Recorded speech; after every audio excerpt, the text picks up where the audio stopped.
Hello and welcome into this week's rendition of Penn State Sports Night. I'm Dylan Huberman. And I'm Allie Lutter. This was an eventful week in the sporting world. Dylan, start us off. I'd be glad to, Allie. The World Series kicks off Tuesday night as the Astros will take on the Dodgers in Los Angeles.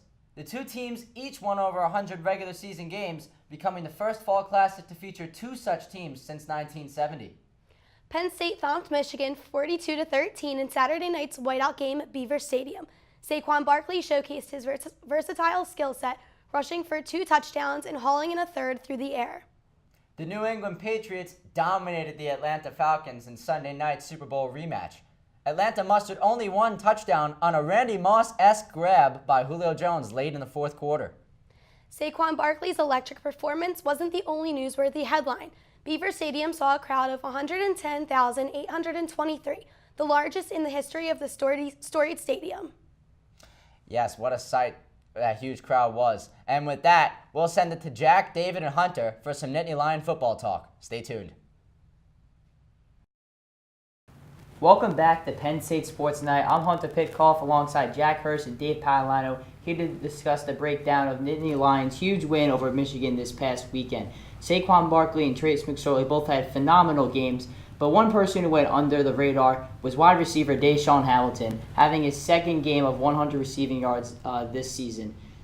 David, let me ask you, what did you see out of Deshaun Hamilton and the rest of the trio? Well, Hunter, Deshaun Hamilton is known as one of the hardest working players on the team and sometimes even sleeps at the practice facility. After Michigan adjusted the deep ball in the second half, Hamilton also had to make his own adjustments. He started running slants and it turned out to be the right call. No matter what Hamilton was presented with, he came through and finished with one of his best performances of the season. So look out for him next week against Ohio State. Jack, despite being number 2 in the country, Penn State hasn't gotten the much love that they deserve. Do you think after being a top 20 team that will come down the road? Yeah, I think it will come down the road, but to be fair, this win, 42 points against the nation's number 1 defense in terms of yards, it's almost like it doesn't matter anymore because that win was so good. The 42-13, obviously, it was blowout. They knocked Michigan out of the top 25, so it's their best win of the season, no longer is ranked. Now, that won't happen against Ohio State this weekend, so I think that is going to be a big, big thing this week to watch for. Okay, everyone knows that Ohio State has been on fire offensively these last couple of weeks, but they normally are known to have a star-studded defense. David, what have you seen out of the defense, and what key players will we have to look forward to this game on Saturday? Well, Ohio State has the 16th ranked total defense, but this is misleading. After the loss to Oklahoma, they played teams Army, UNLV, Rutgers, Maryland, and Nebraska, not teams known for their offense. They come with the 37th ranked pass defense, and it's the 8th lowest in the top 25. Baker Mayfield threw for 386 yards against this defense, and they don't really have a complete number 1 receiver like Penn State does in Deshaun Hamilton. So in this game against Ohio State, look for McSorley to air it out. Quarterback J.T. Barrett for Ohio State has 26 touchdowns this season, but one player who's been contributing a lot is freshman running back J.K. Dobbins. What does he bring to the table, Jack? Well, yeah, J.K. Dobbins kind of burst on the scene a lot like Saquon Barkley did just a couple of years ago. I mean, these were guys who weren't supposed to start their freshman year. They weren't really expected to contribute that much. They weren't that highly touted recruits. And J.K. Dobbins actually has more rushing yards so far this season than Saquon Barkley. Obviously, Saquon does all these other things like kick return, and he's one of the leading receivers in the Big Ten from the running back position. So he's still, I mean, obviously he's the Heisman front runner, but J.K. Dobbins has had an unbelievable season for Ohio State. He's one of the reasons that they've gotten this number 6 ranking, even despite that loss for Oklahoma. I mean, they've put up 50-plus points in the last, I don't even know how many games since that loss. So, I mean, he's been a huge part, and it's almost unexpected because I know Chris Riley of Michigan State told me earlier this year that he thought Mike Weber, Ohio State's original starting running back, was actually the best running back in the Big Ten. That might have been a little disrespect to some of the guys like Justin Jackson and Saquon Barkley, obviously, but still high praise for somebody who's really not playing that much this year. Yeah, most definitely. Ohio State and Penn State, both very talented teams. Definitely expecting a very exciting game. What are your predictions? Who do you think will come out on top Saturday? I'm a little afraid to make a prediction. Yeah, David hasn't been very good on his predictions recently. I don't think I'm going to make a pick here. I won't make a pick. You can go. Yeah, this game's really hard to pick just because there's so many things going on with just who's got the better offense, who's got the better defense. Right now, I like to look at the spread, and right now, Penn State's a 7-point dog, of course, on the road. Obviously, I'd take that spread if I could, but I think Penn State wins this in a close one, somewhere around 31-28. And that about wraps up our coverage of Penn State football. I'm Hunter Pitkoff alongside Jack Hurst and Dave Patalano. And up next, we will have our analysts update you on what's happening in the NFL. Welcome back to Penn State Sports Night. I'm Summer Thomas alongside Dylan Huberman and Jason Marcus to talk about Week 7 of the NFL. So, Dylan and Jason, Brett Hundley, he just had his first game as a Packers starter. What do you guys think of how he did, and how is it going to impact the rest of the Packers season? He did not do terribly. I do think that without Aaron Rodgers, this team is done. I don't think that they can come back from losing a perennial all-star quarterback like that. This guy is Pro Bowl material year in, year out. They had a very realistic chance to get to the Super Bowl when Rodgers was at the helm. And without him, Hundley can't move the ball through the air the same way. He can run very well. As we saw, he had his rushing touchdown this past week when he got into the left corner of the end zone. But he can't move the ball through the air like Rodgers can. No way. See, I agree with you, Dylan. Obviously, no one's expecting Brett Hundley to be Aaron Rodgers. That's not the question. But can he salvage the season? Absolutely, I think he can.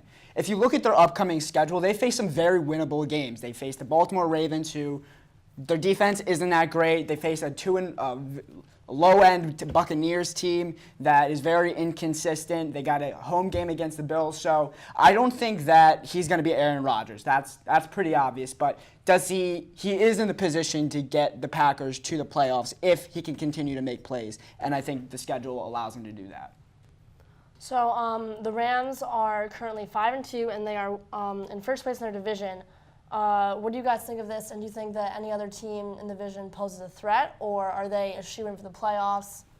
So this is clearly the best team that the Rams had in St. Louis, Los Angeles, whatever, in recent memory, since the Torrey Holt, Isaac Bruce days. But I think that Sean McVay has found a new level for Todd Gurley to succeed at. We've also seen that Goff has been able to find another level to his passing game. Last year as a rookie, everybody's looking around going, what's this guy doing? This guy's a bust. And now you're looking at it this year and you're going, no, he's not. They're in great shape. I'm a Todd Gurley fantasy owner, so I'm really in great shape. My fantasy season's looking really good. Everybody else who has him is looking really good. Guy keeps on racking up 100-yard games. He's leading the league in touchdowns. The only team that poses a threat to them in that division is Seattle Seahawks. However, Seattle's offense is anemic. Outside of Jimmy Graham and occasional Doug Baldwin deep ball, they can't move the football. They don't have much in the running game now that Chris Carson hit the injured reserve with a broken ankle/leg. So without Carson, you have Thomas Rawls, you have Eddie Lacy, you have J.D. McKissick. The running game, you don't really have much behind Russell Wilson. That offensive line is not forgiving. So I really don't know what to say. If Russell Wilson's going to have to keep on running around, there's only so many games that they're going to be able to win with him running for his life. Yeah, absolutely, Dylan. This is a great LA Rams team. Todd Gurley is absolutely thriving in this offense, and so is Jared Goff for that matter. I think this is actually a pretty unique scenario where in today's NFL, you see all these rookie quarterbacks coming in and immediately being thrown into the spotlight. But that's not the case with Jared Goff. Goff had the opportunity to sit for a couple games on his rookie year, and I think that's proving to be very beneficial because he's got a chance to learn this offense, and now he's thriving.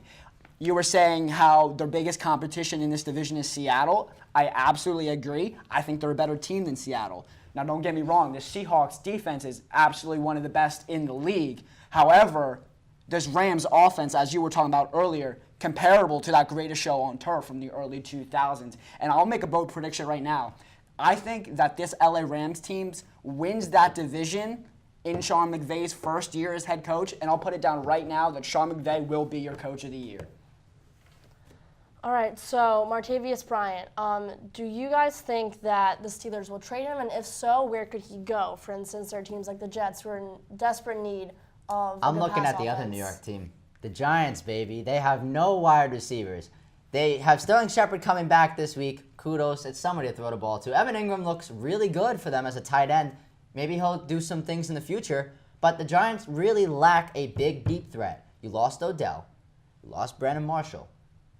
Dwayne Harris was a special teamer, who they also lost. You need somebody who can make plays. And Martavis Bryant's getting to that feud with Juju Smith-Schuster, which has been highly publicized as of late. I do think that they are similar players, so moving Martavis Bryant would make sense for a later round draft pick that the Giants can afford if they throw a 5th, 6th round pick to the Steelers, because the Steelers clearly don't see him in their future, or else they would have sat him down with the coach and the front office and had a nice long talk with him. Clearly that's not happening because when a player takes to Twitter, something went wrong. Yeah, I think the only reason I can't see Martavius Bryant being traded to the Giants is because on paper, yes, they need a receiver, but once those three come back healthy next year, Martavius Bryant's going to be the fourth wide receiver on that depth chart, and the Giants aren't going to give up a lot to get him. I think if he goes anywhere, I still think he goes to the AFC East, like you were talking about with the Jets earlier, but I actually think he might fit in with Buffalo. I think Buffalo is a big play receiver away from hopefully upsetting the Patriots for that division. It is a long shot, but if they want any hopes of that, they're going to need a big-time receiver, and that is exactly what Brian's looking for. He's looking to be a number one receiver, and he could take that offense to a whole nother level. Lastly, the AFC West is some division. Everyone's surprised by how it's turned out. At the moment, the Chiefs are number one. Who do you guys see being the wild card in the division? Who do you see winning the division? The Raiders, baby, they're back. I see them coming up and taking this division right from the Chiefs. The Chiefs, 2 in a row going down. I don't see that this team that they have together, I don't think Alex Smith keeps throwing the ball like Joe Montana. Kareem Hunt, yeah, he might stick around. He looks like he's the real deal. The defense is one of the worst in all of football. They are 30th in pass yards allowed. Teams are throwing the football all over them. So until they can fix that, there's a problem, and I think the Raiders are going to take it up. The Broncos, they keep on losing. They lost to the Giants. The only loss of the season only win of the season for the Giants. The Chargers, I don't think they're going to be in. I think it's going to be the Raiders against the Chiefs for the top.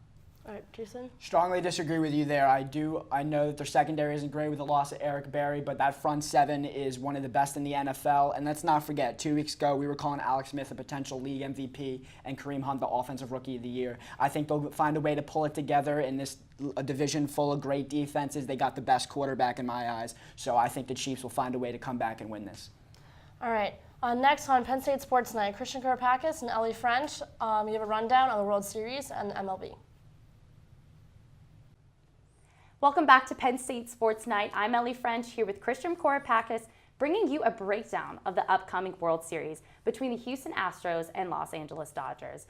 Now, this is the first time since 1970 that a pair of 100-win teams are facing one another in the World Series. So we're looking forward to a great matchup. And Christian, just going to jump right into it, talk about these two teams, the process that they've taken to get here. Let's first start with the offense. Yeah, the offense, I mean, we're talking about, we'll just break down the positions, the matchups, who has the edge here. And starting with the offense, got to go Houston Astros. I mean, you talk about the duo of Jose Altuve, Carlos Correa. They're scary. They're scary. And I have a little bit for you.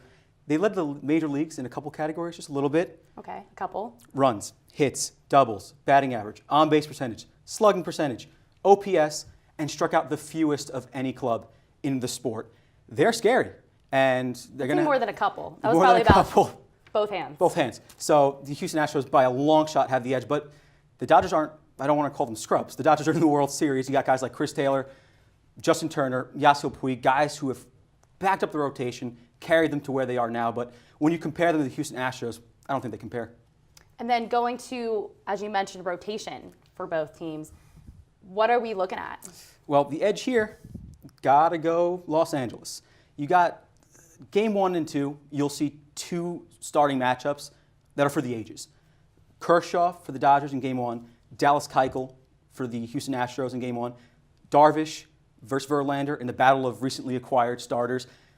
Give them the tie there, Game 1 and 2. But what gives the Dodgers the edge is the depth behind the 1 and 2 punch. Like Rich Hill, they're better than Charlie Morton. He's better than Charlie Morton, Lance McCullers Jr., Brad Peacock. Those guys don't scare me. And plus, you got to go with the team with the best pitcher on the planet. So that's Clayton Kershaw. Kershaw, can't beat the man. No. Can't beat the man. So Dodgers definitely very lucky to have him. Talking about Kershaw and the Dodgers, also the Astros pitching, let's rotate to the bullpen. What are we expecting in this series to see from both teams? It's not going to be pretty for Houston. So we got to go Los Angeles there. The bullpen's on fire. 4 runs in 28 2/3 innings this postseason, including 32 strikeouts. Kenley Jansen's well rested. Dave Roberts does a great job in the new age bullpen that we're pretty much in. Not afraid to do anything.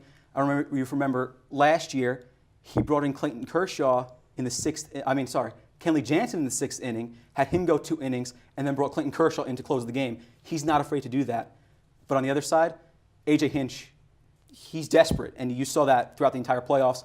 American League Division Series, he used Justin Verlander in relief, and then in the ALCS, he used Lance McCullers Jr., who started Game 4 in Game 7. So he doesn't have anyone to bridge that gap from the starters over to Ken Giles, who's also used up pretty much. So the depth, the management, you got to give it to the Dodgers. As I say, the Dodgers seem to be pretty well-rounded in regards to their depth. Astros might be a big struggle for them, Yes, definitely. and it has been. Yeah, inability for, just to cover that. So, well, awesome. And then with the game, what's going to happen? What are the predictions? So I know you're not going to like this. You're a Giants fan.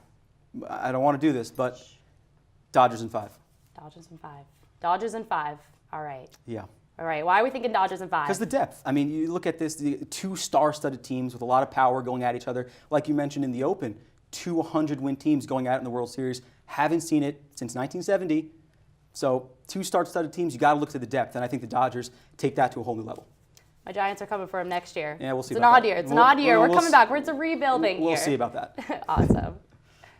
So that'll do it for this week's edition of Penn State Sports Night. We'll see you guys next week.